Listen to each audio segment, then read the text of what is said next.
আলিবাগের উদ্দেশ্যে আজকের আমাদের যাত্রা শুরু হলো থানের ফ্ল্যাট থেকে। আমরা একটা রিজার্ভ গাড়িতে করে আলিবাগ যাচ্ছি। এই যাত্রা শুরু হয়ে গেছে, রাস্তা পার হচ্ছি। আস্তে আস্তে আমরা এগিয়ে যাচ্ছি আলিবাগের দিকে। মুম্বাই সাতারা হাই রোড ধরে গাড়ি দ্রুতগতিতে এগিয়ে যাচ্ছে আলিবাগের দিকে। আলিবাগ একটা সুন্দর সৈকত নগরী, যা মুম্বাই থেকে 100 কিলোমিটারের মধ্যে খুব সহজেই পৌঁছানো যায়। তো আমরা আস্তে আস্তে যাচ্ছে, আমাদের গাড়ি এগিয়ে যাচ্ছে এবং এই রাস্তার মধ্যে বিভিন্ন রকম দৃশ্যাবলী। এই যে হনুমানের উৎপাত আছে এখানে, এই জায়গাটা হনুমানের উৎপাত আছে, এটা জঙ্গল এরিয়া পার হচ্ছি আমরা এখন। पहले यहाँ पे लोग गाड़ी खड़ा करके इनको खाने के लिए देते थे। अभी गाड़ी खड़ा करके खाने के लिए देगा, पुलिस वाला आएगा। सामने JSW बड़ो कारखाना, स्टील प्लांट, विशाल स्टील प्लांट।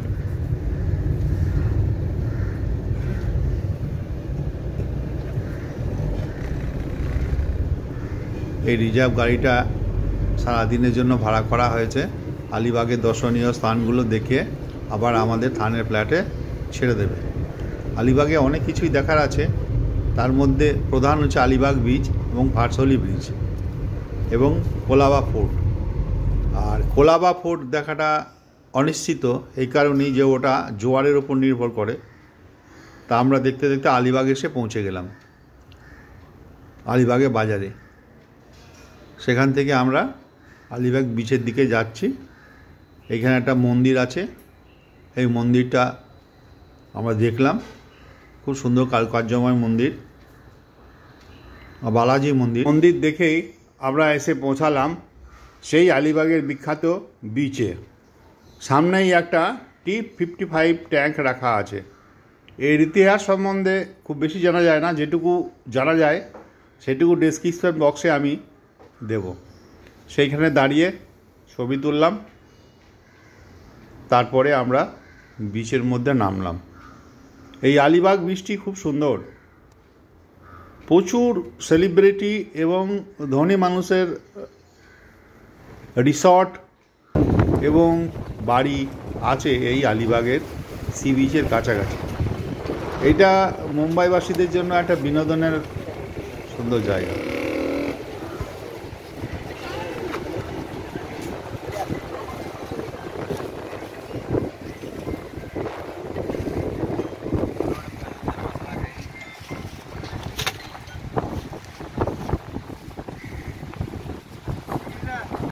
এখানে বিনোদনের অনেক কিছু ব্যবস্থা। আমরা একটা ডেজার্ট বাইক ভাড়া করে ঘুরতে আরম্ভ করলাম আলিবাগ বিচে। কিছুক্ষণ ঘুরলাম, কিছুক্ষণ হাঁটলাম, ছবি তুললাম,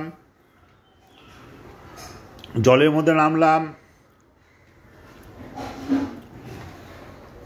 এই করে সুন্দরভাবে টাইম কাটলো। এখানে সমুদ্রের প্রচুর হাওয়া এবং রোদেরও তেজ আছে, তবে গায়ে লাগে না। একটু দূরে কিছু লোক স্নান করছে। আর এই মুহূর্তে আমাদের বিশেষ দ্রষ্টব্য আলিগড় ফোর্ট, যা কোলাবা ফোর্ট নামে পরিচিত। শিবাজি মহারাজ তৈরি করেছিলেন 1500 শতাব্দীতে। সেটা যাওয়া মনে হয় যাবে না, কারণ রাস্তা জলে ডুবে আছে। আবার বোটের খবর নিলাম, বোটও চলছে না। দেখা যাক কি করা যায়। আমরা সময় কাটাতে থাকলাম ডেজার্ট বাইকে চেপে।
আমরা T55 ট্যাঙ্কের সামনে এসে দাঁড়িয়ে ছবি তুললাম।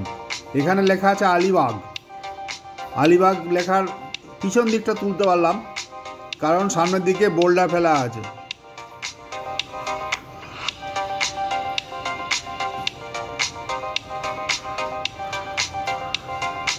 বিচ দেখা হয়ে গেলে আমরা পরবর্তী গন্তব্যের দিকে রওনা দিলাম।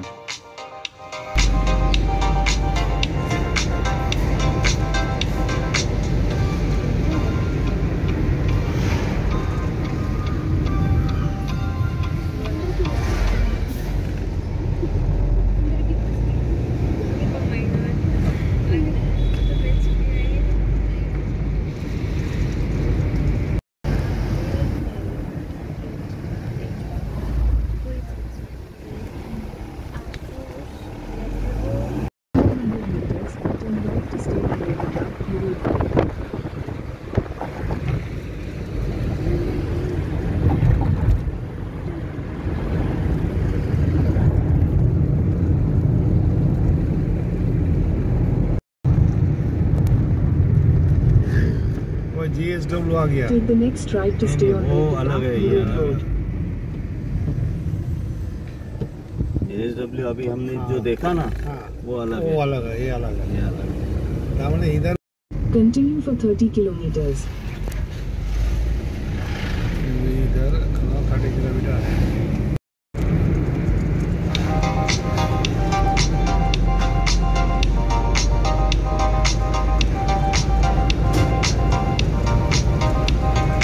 আবার একটা বড় কারখানা JSW পার হচ্ছি, সমুদ্রের ধার ধরে রাস্তা। আমরা এখন যাচ্ছি ভারসৌলি বিচের দিকে।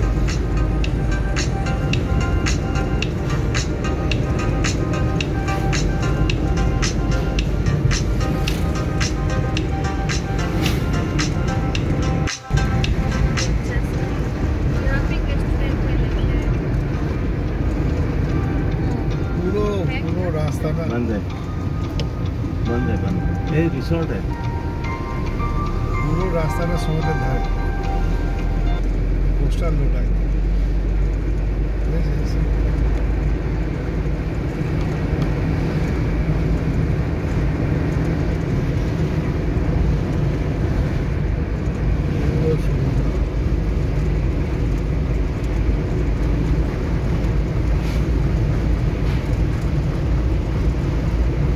जैसे ऋषिकोंडा बीचের মতো হচ্ছে।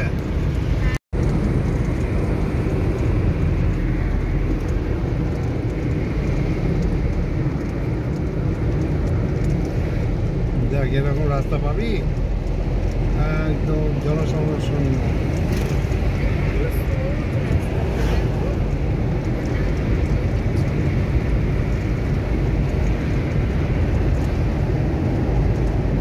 আমরা মধ্যাহ্ন ভোজনের জন্য একটা রেস্টুরেন্টে এসে উঠলাম, তার নাম আপোলা গেস্ট হাউস। এখানে আমরা একটু খাওয়া দাওয়া করব। খাওয়া দাওয়া করার পর আমরা আমাদের পরবর্তী গন্তব্যের দিকে এগিয়ে যাব। ফুটো ফুটো করে দিল ওই মেশিন দিয়ে, মেশিন দিয়ে পাতাগুলো ফুটো করলো না, হ্যাঁ ও ফুটো করে ওর মধ্যে কংক্রিট ঢুকিয়ে দিল। কিছু করলো না, দেখেছিল কতটা বড় না ছোট। তো কী করে দেখবে, ওরা ওই বড় বড় ফুটো করার যন্ত্র নিয়ে এসছে, ডোবার ডোবার মতো করে কাটলো একদম একটা বিশাল ডোবা ডুবিয়ে তার মধ্যে তোমার ওই 20 মিটার 25 মিটার করে সব বড় বড় সব বিম পাথরের খাঁজে ঢুকিয়ে দিল। যত ওয়েট দেবে তেমন।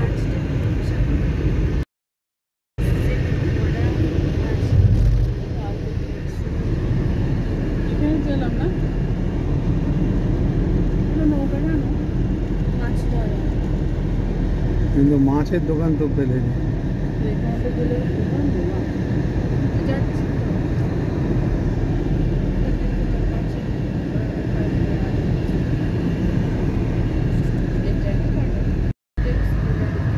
আমরা এখন একটা সমুদ্রের খাড়ি পার হচ্ছি, দূরে একটা আইল্যান্ড দেখা যাচ্ছে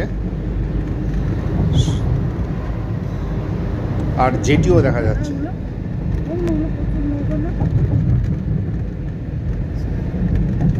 400 meters, turn left. ঘুরতে ঘুরতে আমরা এসে পৌঁছে গেলাম সাতখানি ব্রুজ। এটা সেন্ট বারবারার একটা অংশ। এইটা 1500 শতাব্দীতে পর্তুগিজরা তৈরি করেছিল। তো আমরা ঘুরে ঘুরে দেখতে থাকলাম। এর মধ্যে একটা 7 তলা উঁচু মিনার আছে। সেই মিনারটা সেন্ট বারবারা একটু অংশ। আর পুরো এরিয়াটা হচ্ছে রেবাদা ফোর্ট, যা চল, জায়গাটার নাম চল, আলিবাগের চলে অবস্থিত। এখনও তার ধ্বংসাবশেষ দেখা যাচ্ছে, যদিও এটা আর্কিওলজিক্যাল সার্ভে অফ ইন্ডিয়া অধিগ্রহণ করেছে। আমরা কামান পড়ে আছে সেখানে দাঁড়িয়ে ছবি তুলতে থাকলাম। এবং এখানে দেখার মতো সবথেকে বড় কথা, যে প্রাচীর সীমানা সমুদ্রের ধারে, সেটা কমসে কম 10 ফুট চওড়া, পাথর দিয়ে তৈরি, যাতে কোনো রকম সমুদ্রের ঢেউ আছড়ে এসে ক্ষতি করতে না পারে। অত্যন্ত সুরক্ষিত এই দুর্গগুলি ছিল পর্তুগিজদের তৈরি। আমরা সেগুলো দেখতে থাকলাম, ছবি তুলতে থাকলাম।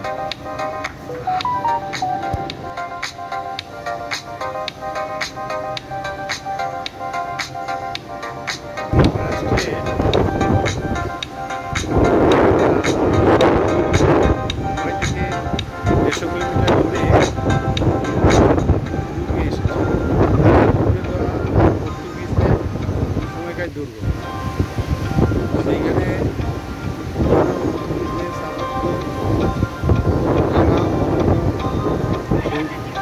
একটা আমরা দেখতে পাচ্ছি একদম সমুদ্রের কিনারে, যেখানে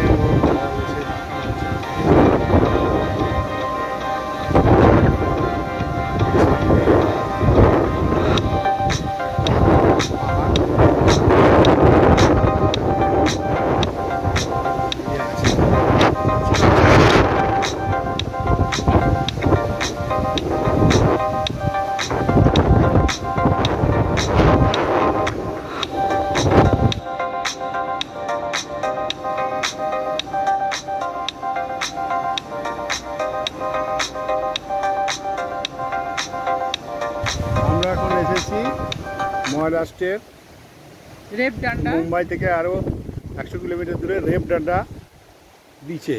এখানে একটা পর্তুগিজদের ফোর্ট আছে, সেই ফোর্টে প্রায় ভগ্নদশা।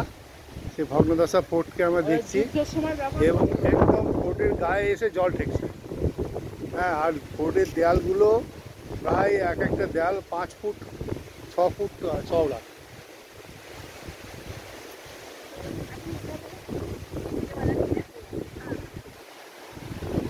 আর এটা হচ্ছে ফোর্টের, যে কোনো ফোর্টে দেখা যায় যে এই ঘর থেকে ওরা দূরবর্তী 70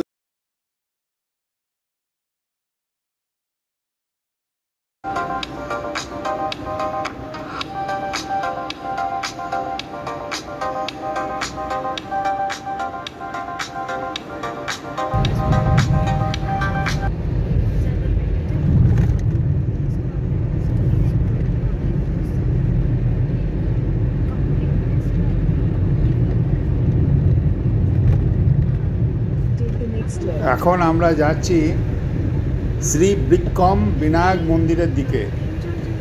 এই পৌঁছে গেলাম বিক্রম বিনায়ক মন্দির। মন্দিরটা ওপরে অবস্থিত। আমি আর উঠতে পারিনি, আমার সঙ্গে যারা ছিল তারা গিয়ে দেখে এলো। খুব সুন্দর মন্দির নাকি। এবার আমরা চলে এলাম ভার্সলি বিচে। এই বিচটা একদম নির্জন, এত সুন্দর বিচ। ও একদম সাদা বালি আর বিস্তৃত বিচ। ঢেউ খুব অল্প, তীব্র ঢেউ নাই, তবে হাওয়া। এবং স্থানীয় মানুষজন সান্ধ্যকালীন বেড়ানোর জন্য এই জায়গাতে আসছে। আমি বসে বসে লক্ষ্য করতে থাকলাম এবং এক জায়গায় এই অপূর্ব বালি ঝড় উঠছে, বালি সুন্দর ঝড়। পরিবেশ মুগ্ধ হয়ে বসল।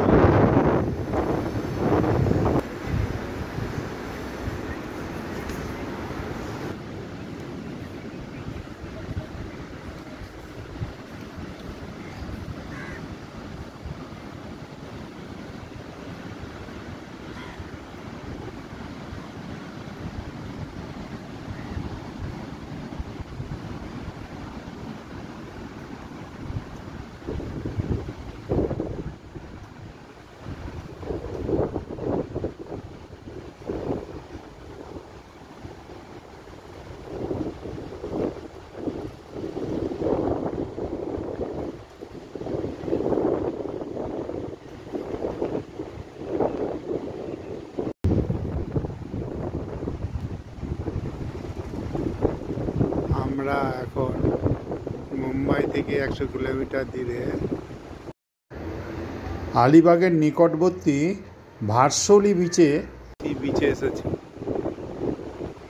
সুন্দর সি বিচ, সুন্দর আবহাওয়া, অপূর্ব ওয়েদার। এই ওয়েদার ভাবা যায় না। ওরা তিনজন গিয়ে সমুদ্রের ধারে বসে আছে, আমি একটু দূরে একটা বেঞ্চিতে বসে আছি।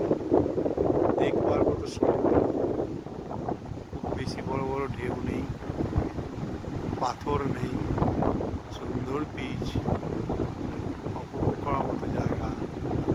সূর্যাস্ত হতে চলেছে, সূর্যদেব পাটে বসতে যাচ্ছে। হ্যাঁ, আকাশে অল্প মেঘ মেঘ ওয়েদার, খুবই মনোরম পরিবেশের মধ্যে আমরা আজকে এসেছি। এই ভিডিওটা এখানেই শেষ করলাম। ভালো লাগলে লাইক করবেন, শেয়ার করবেন, সাবস্ক্রাইব না করা থাকলে সাবস্ক্রাইব করবেন। ধন্যবাদ।